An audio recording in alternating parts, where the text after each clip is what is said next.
Welcome, friend. Settle in. Let your breathing become a little less hurried. Let your face soften in the places where the day has been holding itself together. Tonight, we are entering a subject that is both ancient and deeply personal. We are speaking about ancestral burdens, about generational trauma, about the quiet ache of carrying emotional weight that seems older than your own life. Have you ever felt a deep sense of grief or anxiety that does not fully belong to the moment you are in? Have you ever reacted with surprising intensity, only to wonder later why something small felt so enormous inside you? It may be that you are not only responding as yourself. It may be that you are living inside a script written long before your birth, shaped by the fear, silence, deprivation, exile, shame, or sorrow of people you never even met. Current research supports the reality of intergenerational trauma effects and suggests possible biological pathways, including epigenetic changes, while also making clear that direct human transgenerational epigenetic inheritance remains an active and debated area of science rather than a settled fact. In other words, the pain passed through families is real, but the exact mechanisms are layered: biological, developmental, relational, cultural, and psychological all at once. So tonight, we will not speak in absolutes. We will speak with tenderness and honesty. We will explore how ancestral stress may leave marks on families through nervous systems, attachment patterns, emotional climates, and perhaps, in some cases, biological signatures as well. We will also remember something equally important. What is passed down is not only pain. Resilience can travel too. Adaptation can travel. Love can travel. Meaning can travel. The very fact that you are here, listening, is already evidence that something in your lineage is reaching toward consciousness rather than repetition. The weight you are carrying may not be yours to bear, and yet it may be shaping the way you love, the way you fear, the way you attach, the way you apologize, the way you shrink, the way you overwork, the way you sabotage peace because chaos feels strangely familiar. Tonight, we are taking a deep journey into ancestral healing, not to romanticize suffering and not to turn every emotional struggle into inherited destiny, but to map the silent inheritance of unhealed wounds so you can begin to choose with more freedom. This is a journey out of subconscious loyalty to pain and into conscious autonomy. When we speak of ancestral burdens, we are speaking of many pathways at once. We are speaking of the mother whose body carried stress while carrying a child.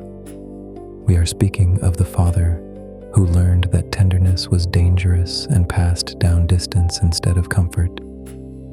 We are speaking of the grandmother whose losses were never mourned, so grief became the wallpaper of the household. We are speaking of immigration, war, hunger, racism, caste, displacement, addiction, domestic volatility, poverty, secrecy, emotional neglect, and all the conditions that teach a nervous system to survive first and feel later. Some of these burdens arrive as stories. Some arrive as silence. Some arrive as reflexes. Some arrive as beliefs that no one in the family remembers choosing. Imagine a family line not as a clean row of portraits on a wall, but as a river moving through generations. In one era, the river floods. In another, it freezes. In another, it becomes narrow and controlled. In another, it disappears underground and moves in darkness. And then one day, you come along and say, "Why does this river move the way it does?" That question alone is sacred. That question is often the beginning of the cycle breaker Let us start with the invisible biological inheritance, because many people feel relief when they discover that their struggles are not simply a personal weakness.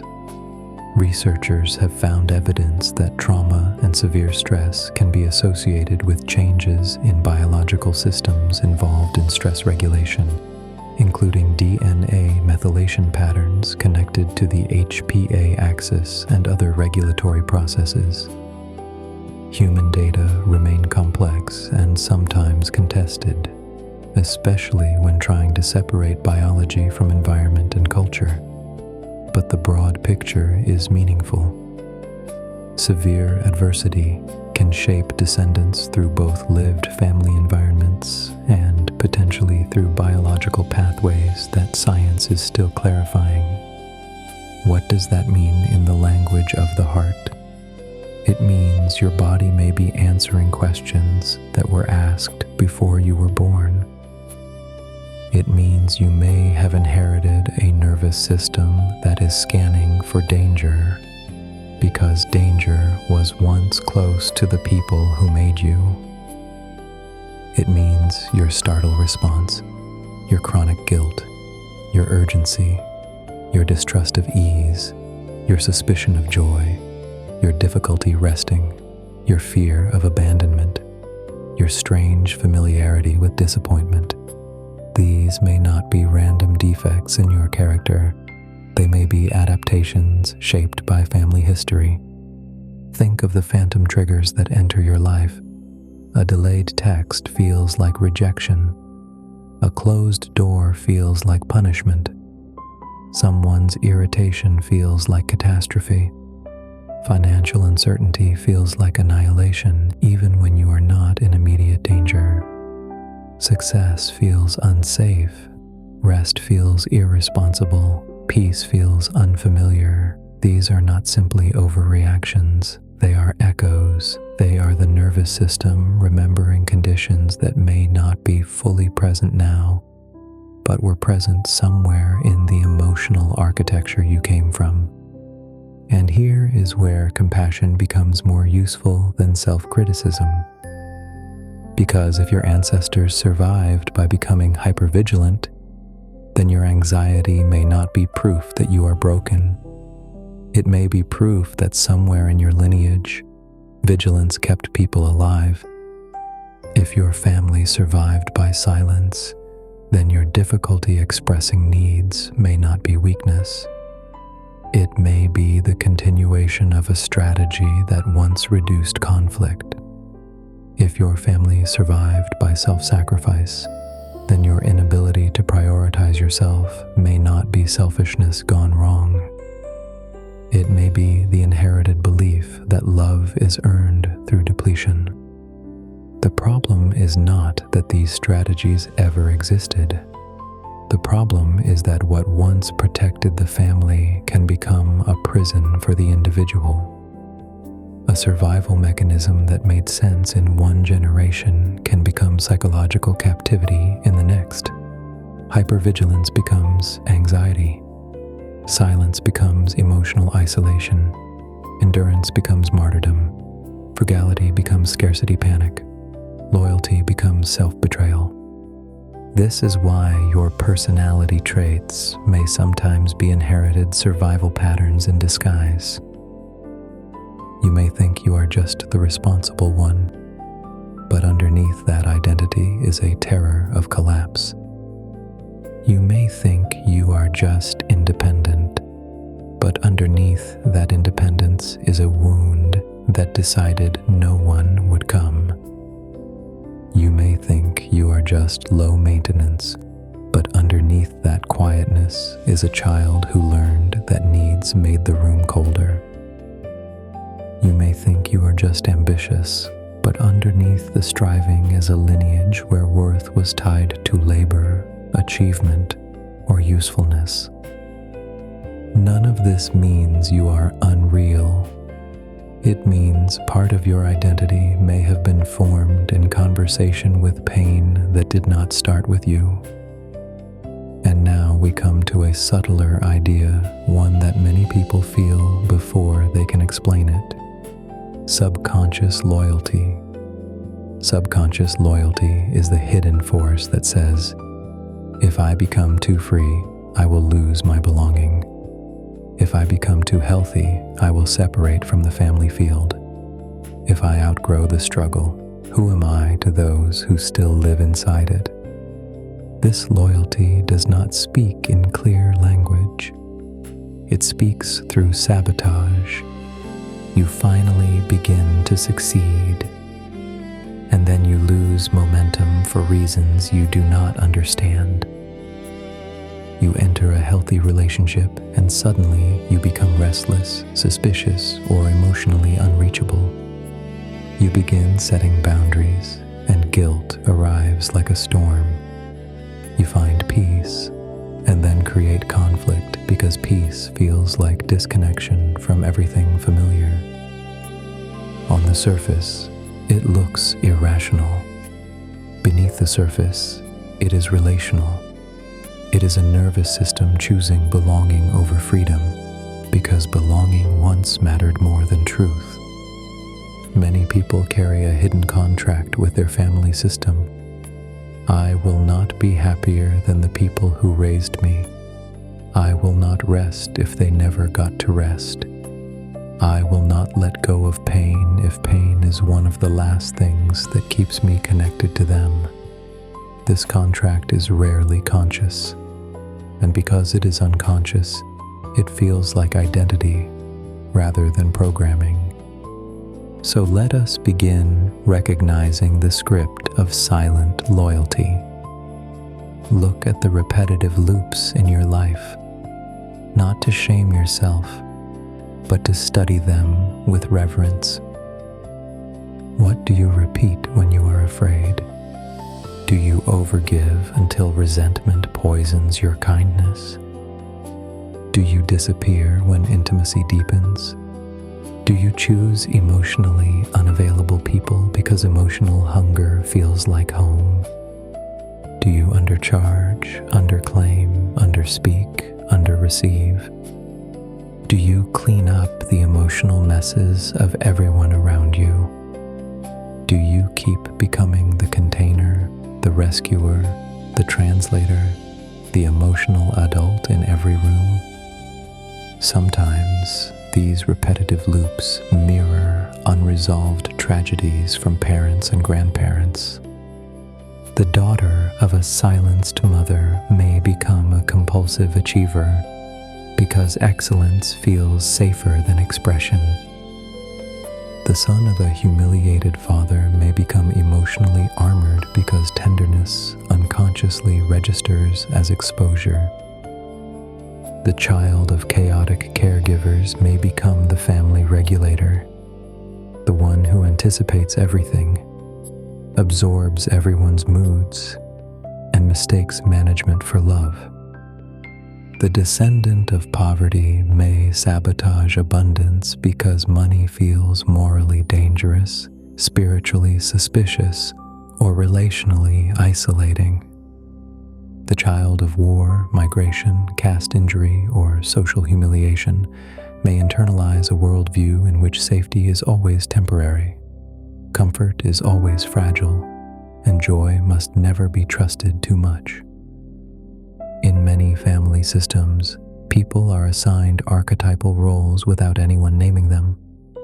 The perpetual martyr, the golden child, the emotional ghost, the truth teller who is punished for naming what is obvious, the fixer, the parentified child, the scapegoat, the one who must never need too much, the one who carries the hopes of everyone else, the one who is quietly expected to stay small so others do not feel left behind. Which role were you assigned? Not by title, but by repeated emotional atmosphere. Were you rewarded for being easy? Were you loved most when you were useful? Were you noticed only when you were in crisis? Were you expected to carry pain gracefully? Were you made into the peacekeeper while never being allowed your own storm? these roles become so intimate that we forget they were ever roles. We think they are the self, but often they are costumes stitched together from family need. Now, let us go deeper into the architecture of ancestral grief. Every family has narratives. Some are spoken openly, some are breathed into the room without words. People like us have to struggle. No one is coming to save you. Love is hard. Men do not cry. Women must endure. You should be grateful for whatever you get. Do not trust outsiders. Do not talk about what happens in this house. Survival comes before softness. Security matters more than joy. We do not fall apart. We do not leave. We do not question elders. We do not admit pain. We do not speak of that. These narratives become internal laws. Even when they stop serving reality, they keep ruling the nervous system. A family myth is powerful because it gives meaning to suffering. But what gives meaning can also enforce limitation. A family that survived deprivation may turn scarcity into morality. A family that survived betrayal may turn mistrust into wisdom. A family that survived violence may turn numbness into strength. A family that survived humiliation may turn perfectionism into dignity. Each adaptation makes sense, but each can also outlive its usefulness and continue controlling descendants who are trying to build different lives. And then there are the secrets. Secrets do not disappear because they are hidden. They ferment. An affair no one discusses, a suicide explained away, abuse covered by politeness, addiction renamed as temperament, a disappearance, a bankruptcy, a family member erased from conversation, a grief that never received ceremony, a betrayal that was folded into silence. Children grow up inside these unspoken realities and become experts in emotional weather. They learn to read what is denied. They sense danger where language is absent. They feel the pressure of what no one says, and because there are no clear words, the body stores the confusion. Many adults who say, "I do not know why I feel this way," were raised in climates where the emotional truth was always present but never narratively held. That creates deep mental friction. The mind keeps searching for a story. The body keeps carrying the sensations. The family keeps insisting everything was normal. And the self becomes split. So part of healing is an emotional audit, not a harsh interrogation, a compassionate discernment. When something strong arises in you, ask, how old does this feeling feel? Not, how old am I? How old does the feeling feel? Does it feel like your current age, or does it feel ancient, immediate, childlike, pre-verbal, larger than the moment? Ask, what does this reaction remind me of? Ask, who in my family also carried something like this? Ask, is this emotion asking for present action, or is it an echo asking for witnessing? This is how you begin differentiating between your authentic present feelings and the reverberations of historical family pain. Sometimes the answer will be, this is mine. This boundary is truly being crossed right now. Sometimes the answer will be, this is bigger because it touches an old family wound.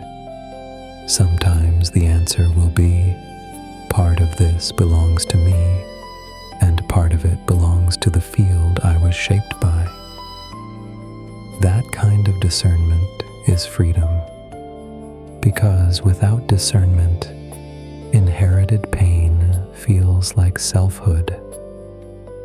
With discernment, inherited pain becomes something you can love without obeying. Now let us turn toward liberation, because insight alone does not heal what lives in the body. Trauma, whether personal or ancestral, does not only speak in thoughts. It lives in muscle tone, posture, breath, digestion, sleep, startle, voice, appetite, energy, and timing. It lives in the way your shoulders brace before a conversation. It lives in the way your jaw tightens when someone is disappointed. It lives in the way your stomach drops when you are seen.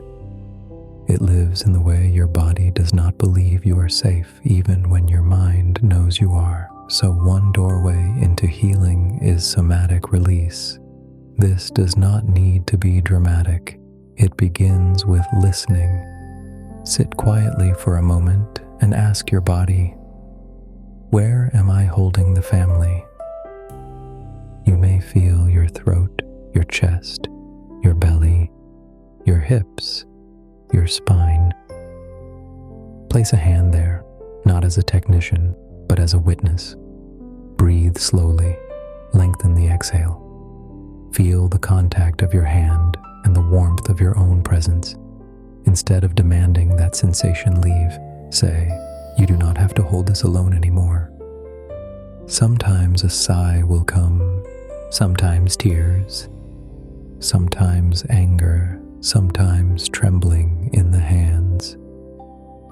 Sometimes nothing obvious at all, only a small softening. Let that be enough.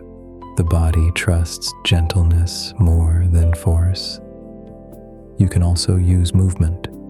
Shake out the arms, roll the shoulders, walk slowly, and feel each footstep.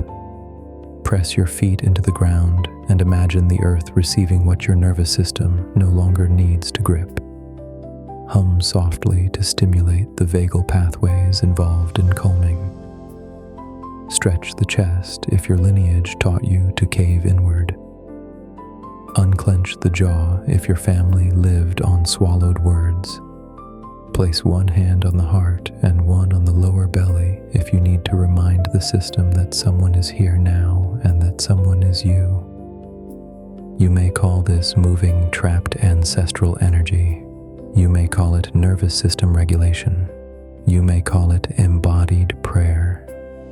The language matters less than the relationship. What matters is that the body is finally included in the healing. Another essential tool is conscious boundary setting. Family systems organized around trauma often experience boundaries as betrayal. If a family was built on enmeshment, guilt, role obligation, silence, or emotional dependency, then your differentiation can feel threatening to the system, even if it is healthy for you. This is why boundaries often awaken so much guilt. The nervous system interprets separation as danger because, in earlier conditions, belonging was tied to survival. So when you say no, the body may panic. When you stop rescuing, the body may flood with shame. When you tell the truth, the body may brace for exile. This does not mean the boundary is wrong. It means the old contract is being challenged. A healthy boundary sounds like this: I love you, and I cannot carry this for you. I understand your pain, and I am not available to be harmed by it. I can honor my family without repeating every family pattern. I do not need to abandon myself to prove loyalty.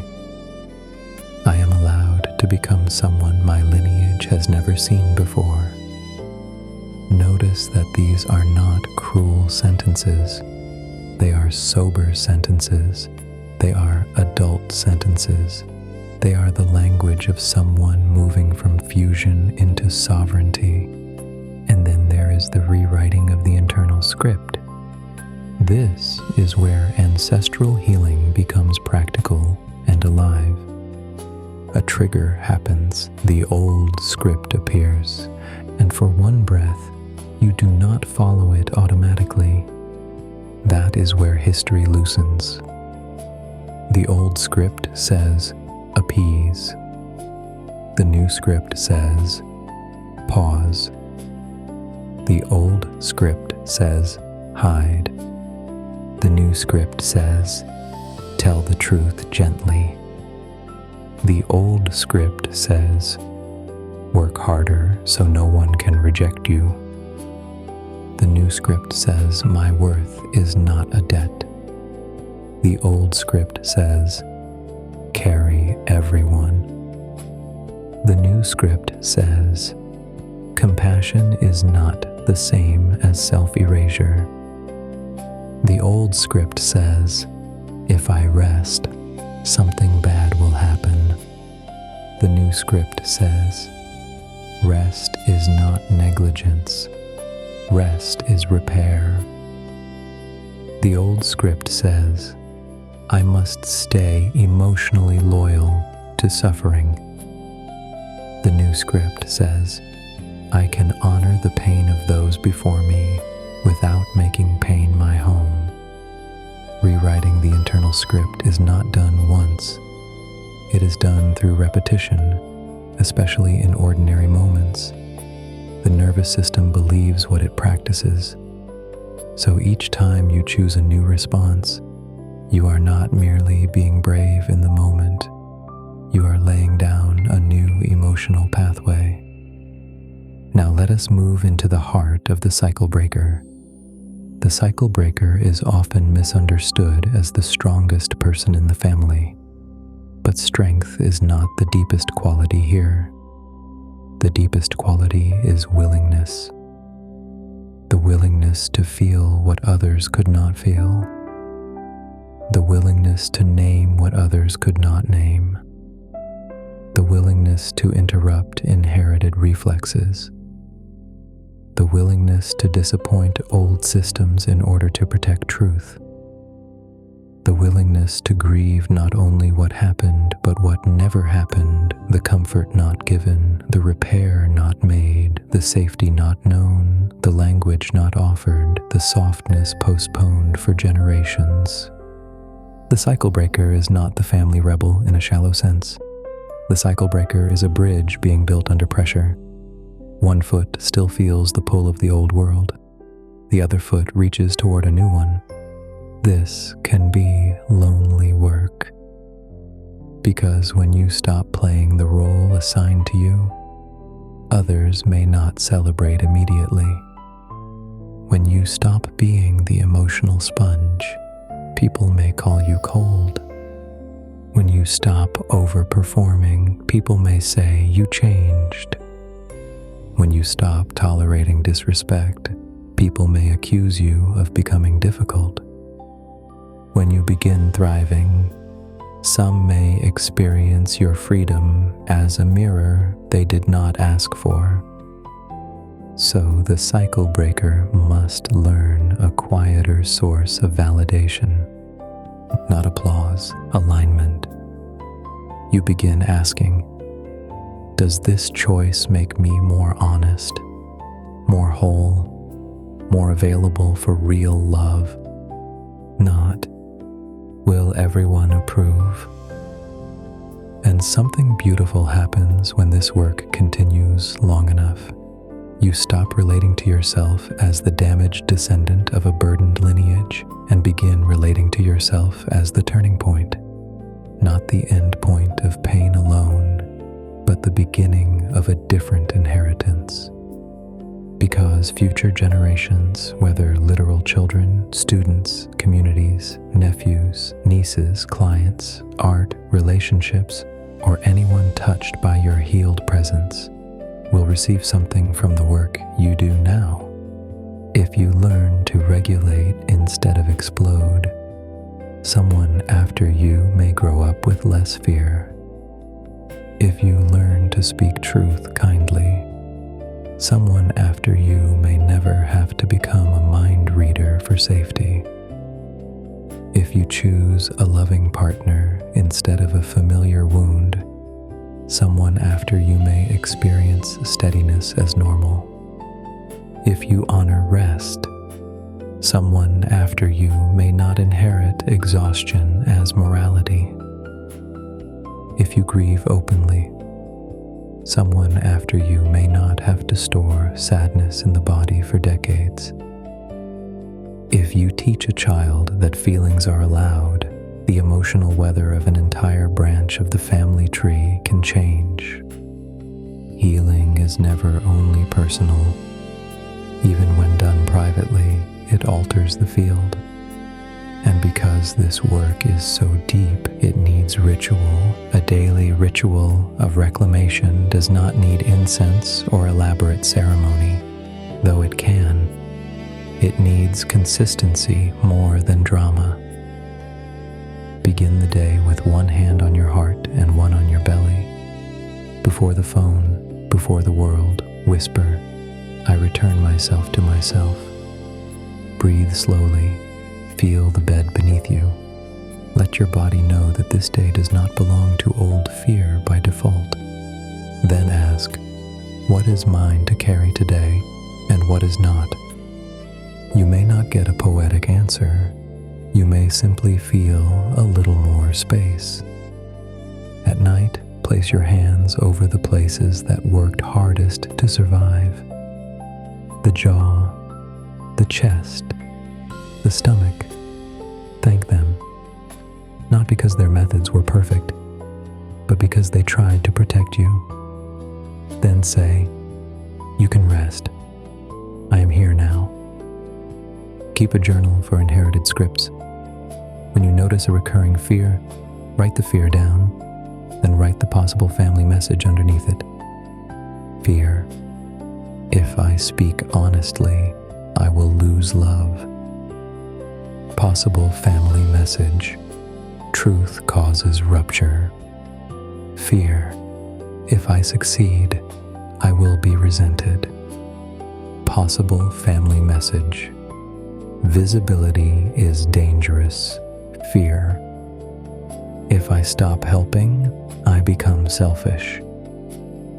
Possible family message. Love must be earned through labor. Then beneath that, write a present-day reality statement. Present reality. I can be honest and still be worthy of connection. Present reality. The right people do not punish my becoming. Present reality. Helping is meaningful, but self-abandonment is not love. This is how you dismantle inherited architecture, brick by brick. Another ritual is lineage visualization.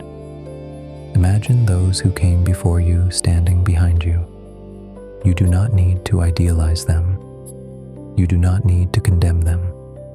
Simply see them as human beings, shaped by their own conditions, carrying their own unfinished grief. Then say inwardly, "I honor your struggle. I refuse your unfinished pain as my identity.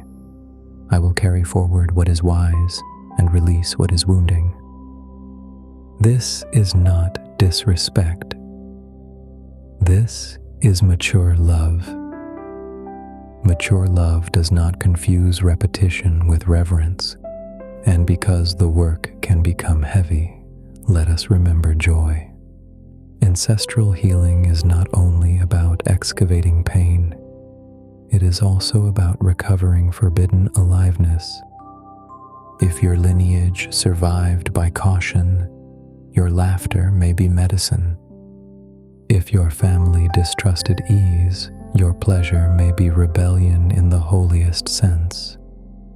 If love was always labor, your delight may re-educate the nervous system. If your ancestors lost play, your creativity may restore sacred human balance. Dance in your room without earning it. Cook slowly Sing badly. Sit in the sun, buy flowers, even if no one taught you that beauty matters. Speak tenderly to yourself in the mirror. Let life contain softness. Because when you only focus on inherited trauma, you can accidentally give pain too much authority. Yes, history matters. Yes, lineage matters. Yes, wounds travel. But so does wonder. So does resilience. So does the mysterious human capacity to become more conscious than the conditions that formed us. If at any point in this journey you feel grief rising, let it rise with dignity. Grief is often the gate between loyalty to the past and freedom in the present. You may grieve the childhood you did not receive.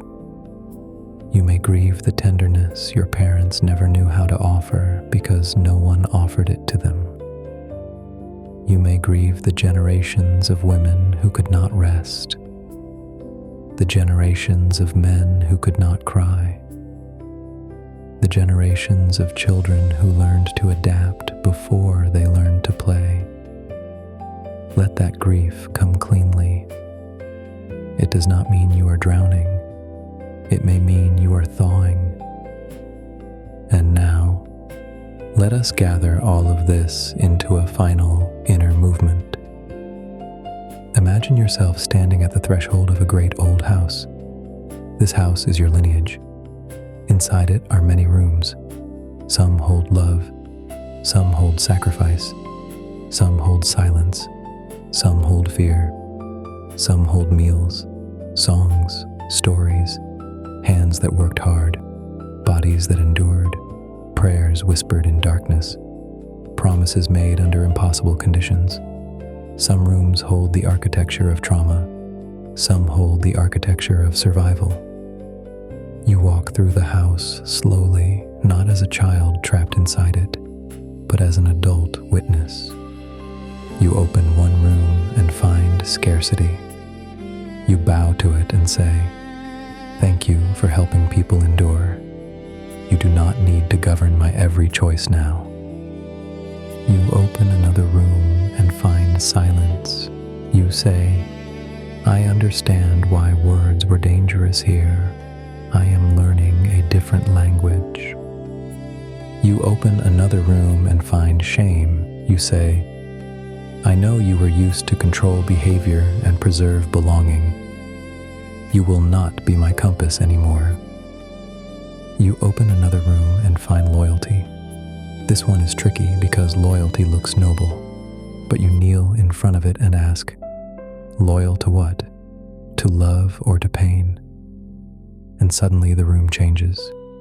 You realize you can remain loyal to love while no longer being loyal to suffering.